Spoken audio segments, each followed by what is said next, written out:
और हमें कोई आपत्ति नहीं है। देखिए, अरविंद केजरीवाल जी राहुल गांधी के साथ मिलकर चुनाव लड़े या अरविंद केजरीवाल जी लालू प्रसाद यादव जी के साथ मिलकर चुनाव लड़े, ये उनका व्यक्तिगत मत है, ये उनका व्यक्तिगत आधार है। अब लालू जी को वो प्रोजेक्ट करेंगे प्राइम मिनिस्टर के रूप में या खुद प्रोजेक्ट होंगे, वो राहुल गांधी को प्रोजेक्ट करेंगे प्राइम मिनिस्टर के रूप में या वो खुद प्रोजेक्ट होंगे, वो उनका आंतरिक विषय है। दोनों पार्टियों के प्रवक्ता बैठे हैं, दोनों से पूछ लीजिए कि कौन राहुल गांधी को चाहता है, कौन नीतीश जी को चाहता है, कौन आम आदमी पार्टी के केजरीवाल जी को चाहता है। हमारे यहाँ कोई कंफ्यूजन नहीं है, क्लैरिटी। नरेंद्र मोदी नहीं डिसाइड कर सकता, आपको पता है विपक्ष डिसाइड नहीं कर सकता, आपको पता है विपक्ष नहीं कर सकता। जो 2 मिनट पीसी में एक मेरा ऐसा नहीं मानना है, जो 2 मिनट पत्रकार वार्ता में एक साथ नहीं बैठ सकते। नहीं, आप कह रहे हैं कि वो एक दूसरे को नेता मान ले, समित पात्रा। नहीं, देखिए ऐश्वर्या भाई, यहाँ जो दोनों नेता बैठे हैं, संजय भाई और हमारे जेडीयू के जो हमारे प्रवक्ता बैठे हैं, दोनों प्रवक्ता हमारे पढ़े लिखे, और माधवानंद जी तो बहुत ही होनहार प्रवक्ता हैं। ये छोटी छोटी बातों में पड़ेंगे नहीं। आप माधवानंद जी से पूछ लीजिए कि क्या वो अरविंद केजरीवाल जी के नेतृत्व में चुनाव लड़ेंगे, और आप संजय भाई से पूछ लीजिए कि क्या वो नीतीश जी के नेतृत्व में चुनाव लड़ेंगे। ठीक, हमें कोई अब लड़ें, अब ये इनका व्यक्तिगत विषय। दोनों प्रवक्ता यहाँ मौजूद है, मुझसे भी पूछ लीजिए हम किसके नेतृत्व में चुनाव लड़ेंगे, मैं भी जवाब दूंगा। दूध का दूध, पानी का पानी, यही कर लीजिए। संजय जी,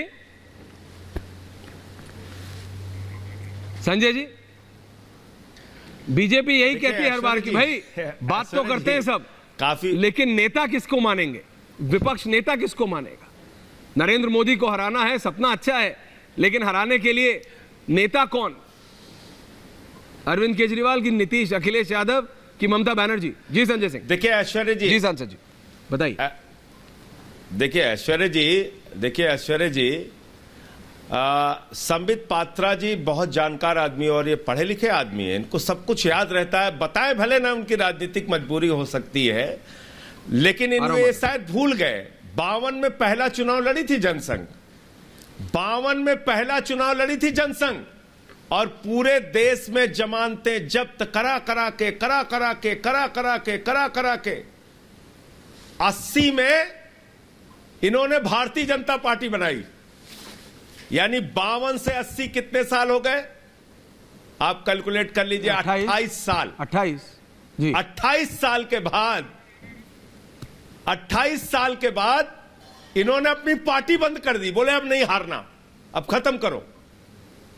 बीच में इन्होंने 75 में जनसंघ को विलय कर दिया जनता पार्टी में, और फिर बोले अब 3 साल हो गया, अब जनता पार्टी में रह चुके हैं, अब हम भारतीय जनता पार्टी बनाएंगे। फिर क्या हुआ?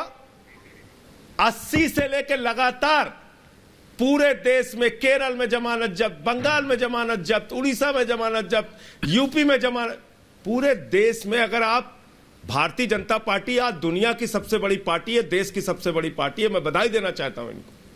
लेकिन अगर अब इनके साथ साथ अगर आप वर्ल्ड रिकॉर्ड निकाल के देखेंगे तो पूरे विश्व में सबसे ज्यादा जमानत जब्त कराने का भी विश्व रिकॉर्ड भारतीय जनता पार्टी के पास है।